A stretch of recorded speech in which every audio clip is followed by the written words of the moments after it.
Chapitre 33. Samedi 15 août. La mer conserve sa monotone uniformité. Nulle terre n'est en vue, l'horizon paraît excessivement reculé. J'ai la tête encore alourdie par la violence de mon rêve. Mon oncle n'a pas rêvé, lui, mais il est de mauvaise humeur. Il parcourt tous les points de l'espace avec sa lunette et se croise les bras d'un air dépité. Je remarque que le professeur Lidenbrock tend à redevenir l'homme impatient du passé, et je consigne le fait sur mon journal. Il a fallu mes dangers et mes souffrances pour tirer de lui quelque étincelle d'humanité. Mais, depuis ma guérison, la nature a repris le dessus. Et cependant, pourquoi s'emporter? Le voyage ne s'accomplit-il pas dans les circonstances les plus favorables? Est-ce que le radeau ne file pas avec une merveilleuse rapidité? Vous semblez inquiet, mon oncle, dis-je en le voyant souvent porter la lunette à ses yeux. Inquiet? Non. Impatient alors? On le serait à moins? Mais cependant, nous marchons avec vitesse. Et que m'importe? Ce n'est pas la vitesse qui est trop petite, c'est la mer qui est trop grande. Je me souviens alors que le professeur, avant notre départ, estimait à une trentaine de lieues la longueur de ce souterrain. Or, nous avons parcouru un chemin 3 fois plus long, et les rivages du sud n'apparaissent pas encore. Nous ne descendons pas, reprit le professeur. Tout cela est du temps perdu, et en somme, je ne suis pas venu si loin pour faire une partie de bateau sur un étang. Il appelle cette traversée une partie de bateau, et cette mer un étang? Mais, dis-je, puisque nous avons suivi la route indiquée par Saknussemm. C'est la question. Avons-nous suivi cette route?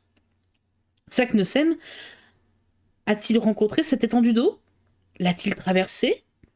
Ce ruisseau que nous avons pris pour guide ne nous a-t-il pas complètement égarés? En tout cas, nous ne pouvons regretter d'être venus jusqu'ici. Ce spectacle est magnifique et... Oh, il ne s'agit pas de voir. Je me suis proposé un but et je veux l'atteindre. Ainsi, ne me parle pas d'admirer. Je me le tiens pour dit, et je laisse le professeur se ronger les lèvres d'impatience. À 6 heures du soir, Hans réclame sa paye, et ses 3 rixdales lui sont comptés. Dimanche 16 août, rien de nouveau. Même temps, le vent a une légère tendance à fraîchir en me réveillant. Mon premier soin est de constater l'intensité de la lumière.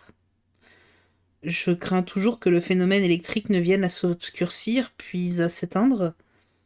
Il n'en est rien. L'ombre du radeau est nettement dessinée à la surface des flots. Vraiment, cette mer est infinie. Elle doit avoir la largeur de la Méditerranée ou même de l'Atlantique, pourquoi pas. Mon oncle sonde à plusieurs reprises. Il attache un des plus lourds pics à l'extrémité d'une corde qu'il laisse filer de 200 brasses. Pas de fond. Nous avons beaucoup de peine à ramener la sonde. Quand le pic est retombé à bord, Hans me fait remarquer à sa surface des empreintes fortement accusées.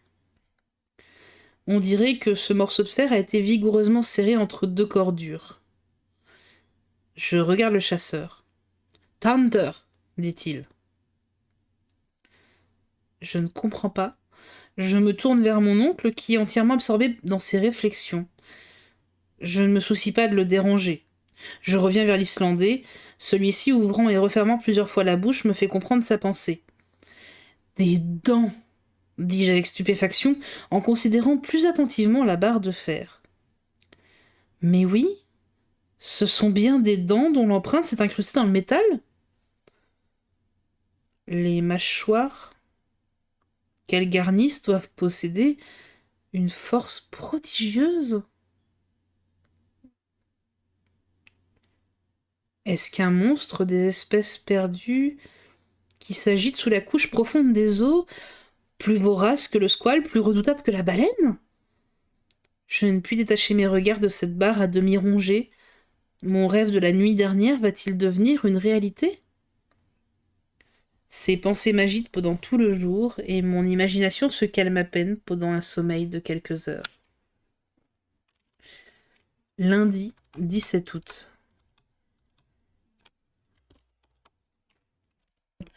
Je cherche à me rappeler les instincts particuliers à ces animaux antédiluviens de l'époque secondaire, qui succèdent aux mollusques, aux crustacés et aux poissons, précédèrent l'apparition des mammifères sur le globe. Le monde appartenait alors aux reptiles. Ces monstres régnaient en maître dans les mers jurassiques. La nature leur avait accordé la plus complète organisation. Quelle gigantesque structure, quelle force prodigieuse! Les sauriens actuels, alligators ou crocodiles, les plus gros et les plus redoutables ne sont que des réductions affaiblies de leurs pères des premiers âges. Je frissonne à l'évocation que je fais de ces monstres. Nul œil humain ne les a vus vivants. Ils apparurent sur la Terre 1000 siècles avant l'homme, mais leurs ossements fossiles, retrouvés dans ce calcaire argileux que les Anglais nomment le Lia, ont permis de les reconstruire anatomiquement et de connaître leur colossale conformation. J'ai vu au muséum de Hambourg le squelette de l'un de ces sauriens, qui mesurait 30 pieds de longueur. Suis-je donc destiné, moi, habitant de la Terre, à me retrouver face à face avec ces représentants d'une famille antédiluvienne? Non, c'est impossible. Cependant, la marque des dents puissantes est gravée sur la barre de fer. Et à leur empreinte, je reconnais qu'elles sont coniques, comme celles d'un crocodile. Mes yeux se fixent avec effroi sur la mer. Je crains de voir s'élancer l'un de ces habitants des cavernes sous-marines. Je suppose que le professeur Lindenbrock partage mes idées, sinon mes craintes, car après avoir examiné le pic, il parcourt l'océan du regard. Au diable, dis-je en moi-même, cette idée qu'il a eue de sonder. Il a troublé quelque animal marin dans sa retraite, et si nous ne sommes pas attaqués en route... Je jette un coup d'œil sur les armes et je m'assure qu'elles sont en bon état. Mon oncle me voit faire et m'approuve du geste. Déjà, de larges agitations produites à la surface des flots indiquent le trouble des couches reculées. Le danger est proche. Il faut veiller. Mardi 18 août. Le soir arrive, ou plutôt le moment où le sommeil alourdit nos paupières, car la nuit manque à cet océan, et l'implacable lumière fatigue obstinément nos yeux, comme si nous naviguions sous le soleil des mers arctiques. Hans est à la barre, pendant son quart, je m'endors. 2 heures après, une secousse épouvantable me réveille. Le radeau a été soulevé hors des flots avec une indescriptible puissance et rejeté à 20 toises de là. Qu'y a-t-il? S'écria mon oncle. Avons-nous touché? Hans montre du doigt, à une distance de 200 toises, une masse noirâtre qui s'élève et s'abaisse tour à tour. Je regarde et je m'écrie « C'est un marsouin colossal !» Oui, réplique mon oncle, et voilà maintenant un lézard de mer d'une grosseur peu commune. Et plus loin là-bas, un crocodile monstrueux. Voyez sa large mâchoire et les rangées de dents dont elle est armée. Ah, il disparaît. Une baleine! Une baleine! S'écrie alors le professeur. J'aperçois ses nageoires énormes. Voilà l'air et l'eau qu'elle chasse par ses évents. En effet, 2 colonnes liquides s'élèvent en hauteur considérable au-dessus de la mer. Nous restons surpris, stupéfaits, épouvantés en présence de ce troupeau de monstres marins. Ils ont des dimensions surnaturelles et le moindre d'entre eux briserait le radeau d'un coup de dent. Hans veut mettre la barre au vent afin de fuir ce voisinage dangereux, mais il aperçoit sur l'autre bord d'autres ennemis non moins redoutables. Une tortue large de 40 pieds et un serpent long de 30, qui darde sa tête énorme au-dessus des flots. Impossible de fuir. Ces reptiles s'approchent, ils tournent autour du radeau avec une rapidité que des convois lancés à grande vitesse ne sauraient égaler. Ils tracent autour de lui des cercles concentriques. J'ai pris ma carabine. Mais quel effet peut produire une balle sur les écailles dont le corps de ces animaux est recouvert. Nous sommes muets d'effroi. Les voici qui s'approchent. D'un côté le crocodile, de l'autre le serpent. Le reste du groupe marin a disparu. Je vais faire feu. Hans m'arrête d'un signe. Les deux monstres passent à 50 toises du radeau, se précipitent l'un sur l'autre, et leur fureur les empêche de nous apercevoir. Le combat s'engage à 100 toises du radeau. Nous voyons distinctement les deux monstres aux prises. Mais il me semble que maintenant les autres animaux viennent prendre part à la lutte. Le marsouin, la baleine, le lézard, la tortue. À chaque instant, je les entrevois. Je les montre à l'Islandais. Celui-ci remue la tête négativement. Tfa, dit-il. Quoi? Deux? Il prétend que deux animaux seulement. Il a raison, s'écrie mon oncle dont la lunette n'a pas quitté les yeux. Ça par exemple? Oui, le premier de ces monstres a le museau d'un marsouin, la tête d'un lézard, les dents d'un crocodile. Voilà ce qui nous a trompés. C'est le plus redoutable des reptiles antédiluviens. C'est l'Ichthyosaurus. Et l'autre? L'autre, c'est un serpent caché dans la carapace d'une tortue. Le terrible ennemi du premier, le Plesiosaurus. Hans a dit vrai. Deux monstres seulement troublent ainsi la surface de la mer. Et j'ai devant les yeux deux reptiles des océans primitifs. J'aperçois l'œil sanglant de l'Ichthyosaurus, gros comme la tête d'un homme. La nature l'a doué d'un appareil optique d'une extrême puissance et capable de résister à la pression des couches d'eau dans les profondeurs qu'il habite. On l'a justement nommé la baleine des sauriens, car il en a la rapidité et la taille. Celui-ci ne mesure pas moins de 100 pieds, et je peux juger de sa grandeur quand il se dresse au-dessus des flots, les nageoires verticales de sa queue.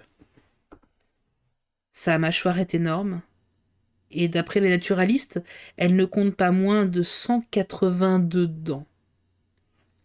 Le Plesiosaurus, serpent à tronc cylindrique, à queue courte, a les pattes disposées en forme de rame. Son corps est entièrement revêtu d'une carapace, et son cou, flexible comme celui d'un cygne, se dresse à 30 pieds au-dessus des flots. Ces animaux s'attaquent avec une indescriptible furie. Ils soulèvent des montagnes liquides qui s'étendent jusqu'au radeau. 20 fois nous sommes sur le point de chavirer. Des sifflements d'une prodigieuse intensité se font entendre. Les deux bêtes sont enlacées. Je ne puis les distinguer l'une de l'autre. Il faut tout craindre de la rage du vainqueur. 1 heure, 2 heures se passent. La lutte continue avec le même acharnement. Les combattants se rapprochent du radeau et s'en éloignent tour à tour. Nous restons immobiles, prêts à faire feu. Soudain, l'Ichthyosaurus et le Plesiosaurus disparaissent en creusant un véritable maelstrom. Le combat va-t-il se terminer dans les profondeurs de la mer? Tout à coup, une tête énorme s'élance au dehors. La tête du Plesiosaurus. Le monstre est blessé à mort. Je n'aperçois plus son immense carapace. Seulement, son long cou se dresse, s'abat, se relève, se recourbe, cingle les flots comme un fouet gigantesque et se tord comme un ver coupé. L'eau rejaillit à une distance considérable. Elle nous aveugle. Mais bientôt, l'agonie du reptile touche à sa fin. Ses mouvements diminuent, ses contorsions s'apaisent, et ce long tronçon de serpent s'étend comme une masse inerte sur les flots calmés. Quant à l'Ichthyosaurus, a-t-il donc regagné sa caverne sous-marine? Ou va-t-il reparaître à la surface de la mer?